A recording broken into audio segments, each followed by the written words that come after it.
Cerita diawali dengan memperkenalkan sang dewa kegelapan bernama Null. Dewa yang juga menciptakan para simbiot yang justru mengkhianatinya dengan memenjarakannya dalam kehampaan. Saat ini, Null masih berupaya untuk bisa meraih kebebasan. Salah satu caranya adalah dengan mendapatkan sebuah benda bernama Codex yang tercipta ketika simbiot menyelamatkan nyawa inangnya dari kematian.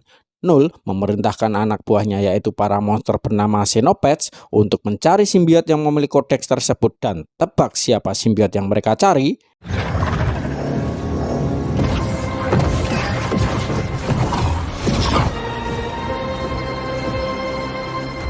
Dan inilah Venom The Last Dance. Dan inilah Eddie, sang jagoan kita semua sekaligus mantan jurnalis yang saat ini tengah menjadi buronan karena diduga telah membunuh seorang detektif bernama Mulligan. Kronologinya ada di film yang kedua. Masih bersama Venom yang terus bersemayam dalam tubuhnya, Eddie sengaja bersembunyi di Meksiko untuk mencari ketenangan. Namun, dengan fakta bahwa semua orang menuduh Eddie sebagai penjahat, ia pun terpikir untuk pergi ke New York demi membersihkan namanya sekaligus nurutin kepinginan Venom yang katanya belum pernah melihat patung Liberty secara langsung. I've always wanted to see the Statue of Liberty. Meski mereka berdua punya chemistry yang cocok, namun terkadang Venom lebih mendominasi ketika dia berbuat seenaknya sendiri tanpa mempertimbangkan apa dampak sosial bagi Eddie itu sendiri.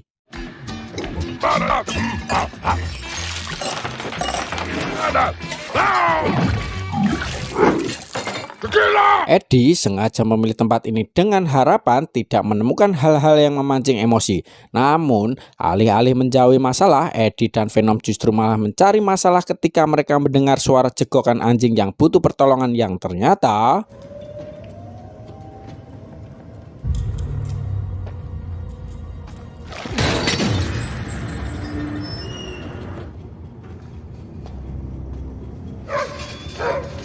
ada beberapa ekor anjing curian yang dikurung dalam kandang, disusul oleh kemunculan pemilik tempat ini yang ternyata mereka adalah sindikat pencuri anjing mahal yang paling dicari kepolisian.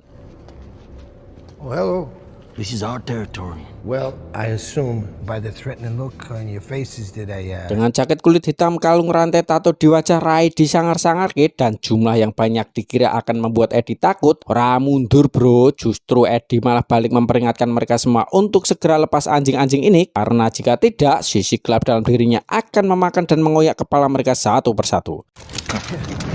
Kayak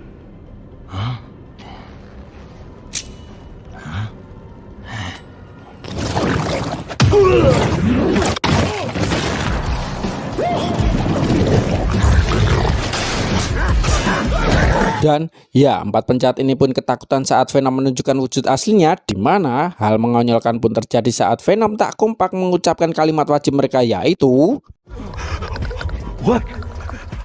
we are We're Venom! no. We are Venom. Selesai memakan 4 penjahat itu, Eddie dan Venom langsung melanjutkan perjalanan, di mana ia tak sadar jika saat ini ada sepasukan militer yang dipimpin oleh jenderal bernama Jenderal Strickland. Strickland tiba di bar yang sempat Eddie datangi tadi, mengambil sampel simbiot yang tinggal di atas meja untuk dibawa dan diteliti di fasilitas khusus di Area 51. Bring him.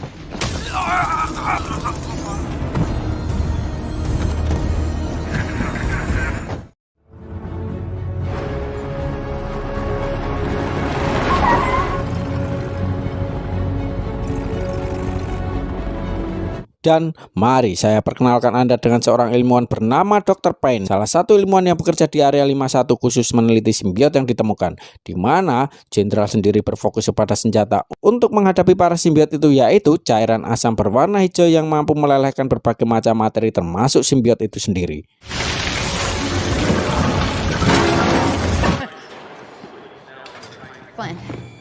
Looks like all your dreams came true.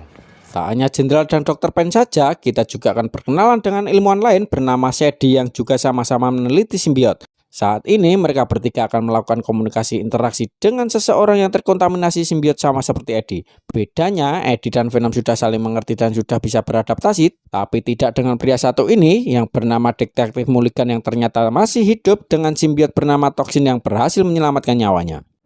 Release him.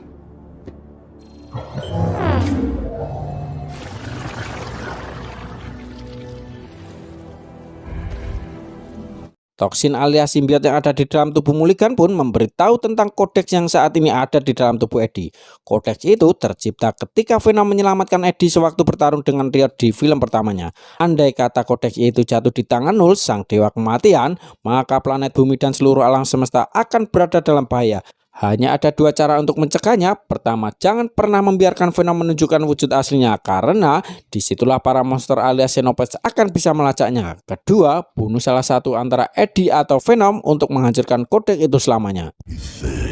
At the end, you must never obtain it. Or your race will be killed. Everyone.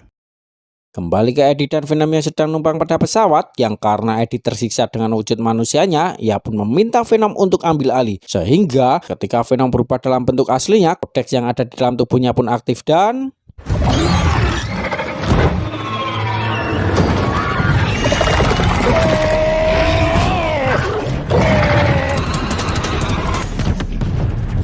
Ya, Eddie dan Venom berhasil mengalahkan monster itu dan terjun bebas dengan wujud asli manusia Eddie. Tapi tenang saja, Venom bisa merubah dirinya menjadi parasut tanpa perlu menunjukkan keseluruhan wujud aslinya.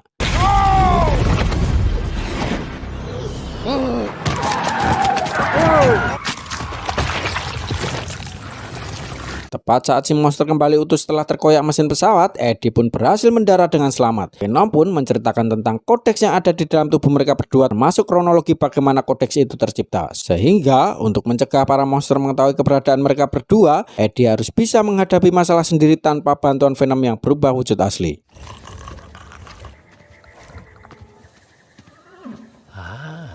Dengan fakta bahwa mereka mendarat di lokasi antah berantah, jelas butuh kendaraan cepat untuk meninggalkan lokasi ini segera. Sehingga karena sudah tidak mungkin mengambil alih tubuh Eddie, Venom pun berpindah ke tubuh Jaran dan inilah yang terjadi. Surprise, Horsey!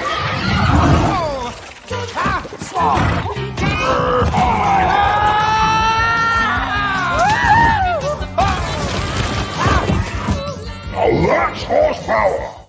Setelah Eddie nyaris muntah menunggangi kuda lumping, mereka pun istirahat sejenak di sebuah sungai. Tepat saat muncul si jenderal dan pasukan yang mencoba untuk menangkap mereka berdua dan...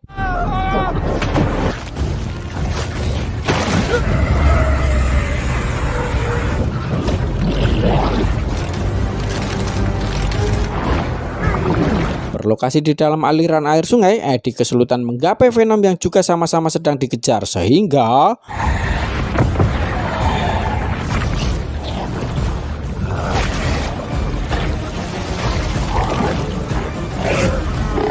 Setelah sempat berpindah ke tubuh ikan dan kodok ngorek, Venom pun kembali dalam tubuh Eddie dan terpaksa harus berubah dalam wujud aslinya demi menyelamatkan Eddie yang akan terjatuh ke dalam air terjun. Sehingga konsekuensinya si monster pun muncul yang membuat pasukan si jenderal teralihkan perhatiannya.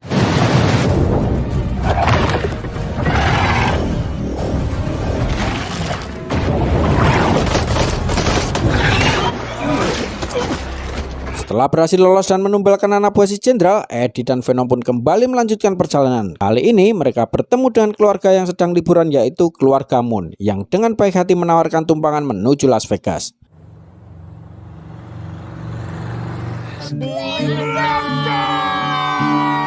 This is Major Tom to ground.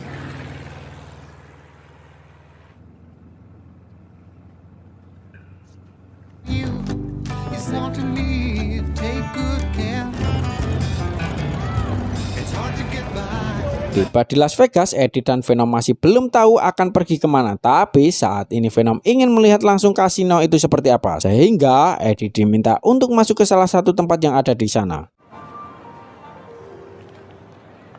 And the top down, because that's how we roll. Dan ya, dengan penampilan kotor dan lusuh, Eddie langsung diusir dari tempat tersebut. Kesal dengan penjaga di sana, Venom pun memberikan sedikit bantuan untuk membalasnya. Dan secara kebetulan ada seorang pengunjung mabuk berat yang sedang kencing di semak-semak, di mana Eddie berhasil merebut setelannya dan diizinkan masuk ke salah satu kasino. So sorry. Eddie, You're bad people. there we are. Tidak seperti penjudi normal konvensional pada umumnya, Eddie dengan pengaruh Venom pun bertingkah aneh sampai-sampai merusak salah satu mesin judi di sana, di mana mereka juga tak sengaja bertemu dengan seorang yang dikenal, yaitu Nyonya Chen, sang penjaga toko swalayan yang sempat muncul di film pertama. Is a big guy in there? Sedikit mengingatkan, Nyonya Chen ini adalah salah satu dari sekian orang yang sudah tahu tentang Venom. Sehingga, demi merayakan pertemuan mereka yang tak disangka-sangka, Nyonya Chen mengajak Eddie untuk berdansa bersama. Yang karena Eddie menolak melakukannya, Venom dengan kebodohan dan kerandomannya pun mengambil alih tubuh Eddie yang membuat kodeksnya aktif dan...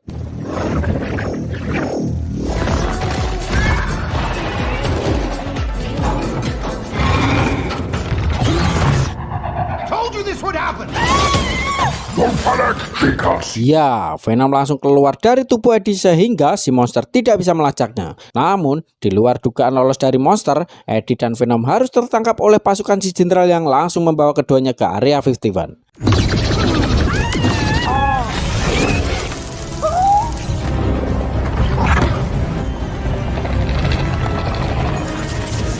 Tepat saat Eddie tiba di fasilitas khusus di area 51, secara kebetulan keluarga Moon ada di sana untuk melihat seperti apa area ini. Yang kita semua tahu selalu dihubung-hubungkan dengan fasilitas rahasia pemerintah yang berkaitan dengan alien, di mana mereka nekat masuk melalui lubang pagar demi untuk melihat lebih dekat fasilitas tersebut.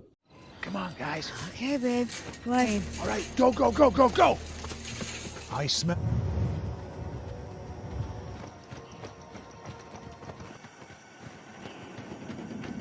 Disinilah Venom sekarang dikurung dalam pelindung hologram oleh Shady, yang sebenarnya tak tega melihat Venom bernasib seperti ini. Sementara untuk Eddie, ia terlihat baru siuman dan langsung disambut oleh Mulligan dengan simbiotnya yang tepat saat semua orang datang ke sana. Eddie, I'm Dr. Payne. Great news. Ketegangan pun terjadi ketika jenderal bermaksud menghabisi nyawa Eddie demi untuk menghancurkan kodeks selamanya. Tetapi... Hey!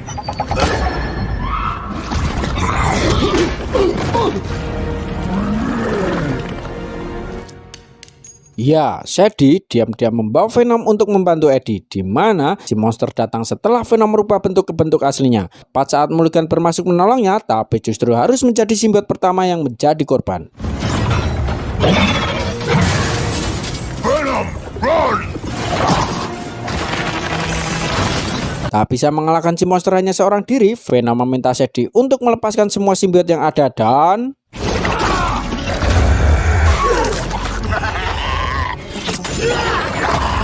Ya, satu persatu simbiot pun masuk ke dalam tubuh orang random yang ada di dalam ruangan. Tak ketinggalan, Shady juga dirasuki oleh satu simbiot yang sangat kooperatif dan menyuruh Eddie untuk segera pergi.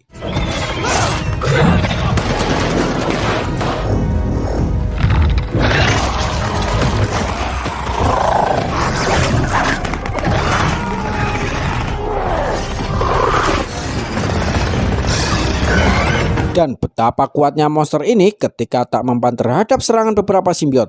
Bahkan justru para simbiot itulah yang harus tumbang satu persatu. Melihat keluarga Moon ada di tempat ini, Eddie segera menghampirinya untuk membuat anaknya tenang dan...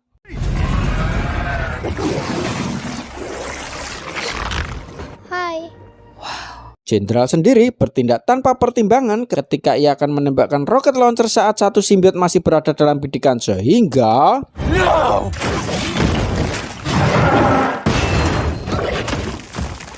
Gara-gara ulah si jenderal, keluarga Moon lah yang harus jadi korban.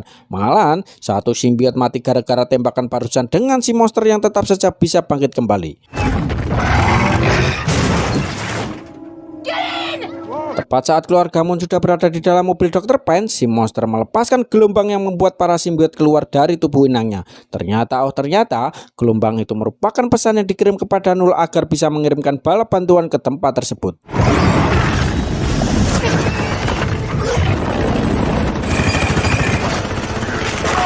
Alhasil, para simbiot pun langsung dibuat tak berdaya oleh monster-monster yang bermunculan itu. Sehingga, melihat kawan sejenisnya menjadi korban demi dirinya, Eddie dan Venom pun akan mengalihkan perhatian para monster dengan menaiki sebuah motor dan menyuruh jenderal untuk mengikutinya menggunakan helikopter.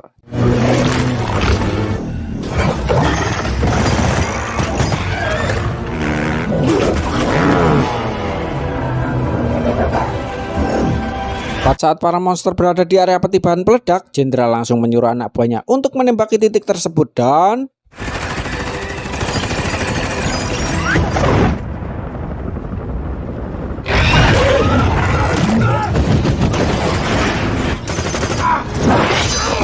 Ya, Jenderal terkena satu tikaman monster yang langsung menjadi pusat perhatian semua orang. Melihat hal itu, Eddie dan Jedi pun melakukan kolaborasi untuk menyelamatkannya dan inilah yang terjadi.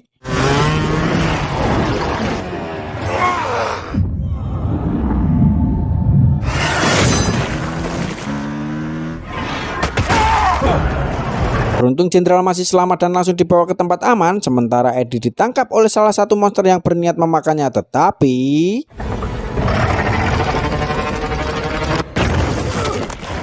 berkat Ayah Moon yang menembakkan roket launcher, Eddie pun berhasil selamat. Di mana Jedi dengan simbiotnya yang bernama laser pun harus terpisah setelah si monster menembakkan gelombangnya dan langsung memakan simbiot laser tersebut.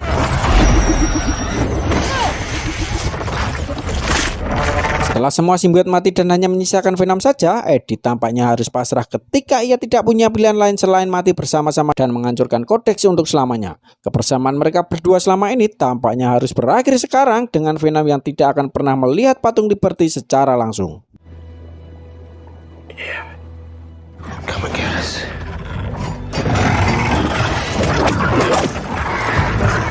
Dan ya, Venom menarik semua monster menjadi satu untuk diseret ke bawah cairan asamnya sudah Jenderal persiapkan. Di mana Jenderal dengan cepat melepaskan cairan asam tersebut yang membuat para monster termasuk Venom meleleh kesakitan. Dalam detik-detik sekarat itulah, Venom masih saja sempat memperhatikan keselamatan Eddie dengan memberikannya pelindung dan tamatlah petualangan mereka berdua selama ini.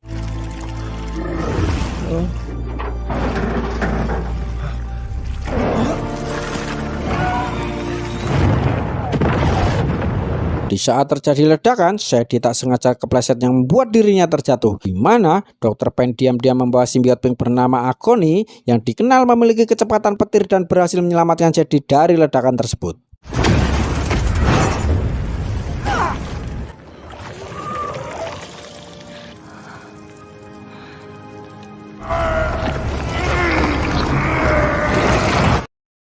Setelah semuanya selesai, Eddie langsung dibawa ke New York dengan semua tuduhan yang sudah dihapuskan. Kini, ia bisa bebas dan kembali pada kehidupan normalnya. Dan entahlah, Eddie tampaknya masih berharap akan Venom yang hidup lagi. Karena tanpa adanya sosok Venom, Eddie hanyalah mas-mas pengangguran biasa yang hidup di kota besar.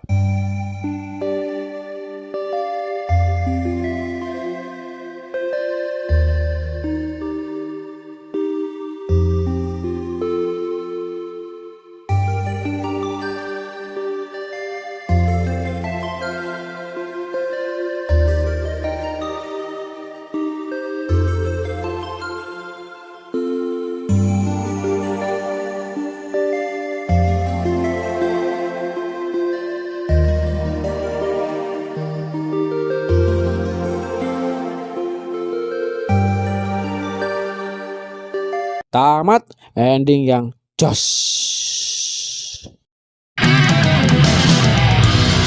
Pesan yang bisa diambil dari film ini adalah pentingnya hubungan sehat dan saling mendukung.